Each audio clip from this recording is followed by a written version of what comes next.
Hi guys, it's a bright chilly morning. Glad to talk with you people. I'm so very happy to see how my garden is managing up. It's really coming up. It's a really demonstration site. We have a lot of things going on. Like currently, we have the squash, the pumpkins, we have the cucumber, we have the black nightshades, we have tomatoes, we have the vetiver also growing besides the garden. We try to make the terrace planting so fast. The use of vetiver, the reason why we use vetiver is that a garden without vetiver is an incomplete garden. A garden without biomass is also an incomplete garden because the vetiver helps in only water, uh, retaining water as well. It also prevents soil erosions, very essential. We can make the vetiver grass can also make the traditional houses. We call them the grass thatched house.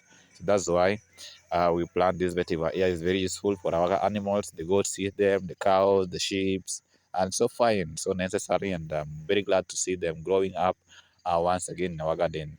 I'm sending much thanks to Joan, the one who introduced me first to knowing this kind of grass. Is very useful in our garden, and it's also beneficial for making the compost manure that we needed. Currently, we are making the bokashi composting. We have a composting site where we make the bokashi with different kind of material that we have around here naturally.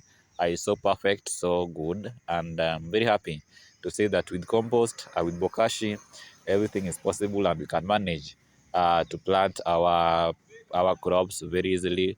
We can manage to make our subtropical soil very healthy. I'm in zone 11, actually a subtropical zone, a bit of tropical, and so fine.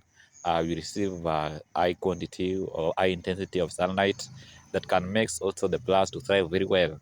I'm so happy, and let me just take you through some of the processes that we have. Like we do terrace planting, and in this terrace, in one terrace, we manage to plant different varieties of plants. Like you can see, we have the pumpkins, we have the tomatoes. We try to actually what we're trying to do is to make this density. We try to densify a diversification planting whereby we plant different kind of crops under one bed, and it's so very useful, and it's so nice. Like we have tomatoes, we have the African nightshade, we have the beans, we have the cucumber, and as well we have also the amaranth.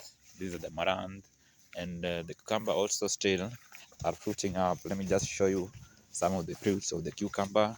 It's really nice. So finally, these are the tomatoes, green, they're green, good, so tasty, delicious.